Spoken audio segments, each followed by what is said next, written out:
એ છે એક રૂબીના કરીને ડોક્ટર છે, 6 મહિના પહેલા એનાથી વાત કરતો હતો. હું 1.5 વર્ષથી અહીંયા છું, એની બાયડી એના ઘરમાં છે, છતાં એ આ ત્રીજી વ્યક્તિને ફસાવતો હતો.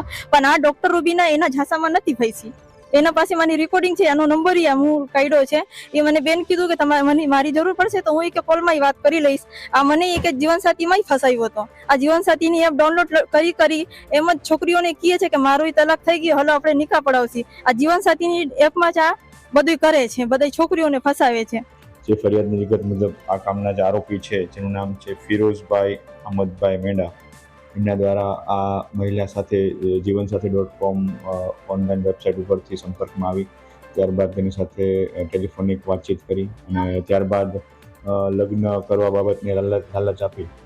તેની સાથે વર્ષ 2024 અને વર્ષ 2025 દરમિયાન બળજબરીપૂર્વક અને લાલચ આપી અને જે શારીરિક સંબંધ બાંધવામાં આવેલ હતો, જે બાબતની ફરિયાદ Jamnagar city C division police સ્ટેશનમાં નોંધાયેલી છે અને હાલ આ આરોપીને અટક કરવા માટેની આગળની કાર્યવાહી ચાલુમાં છે.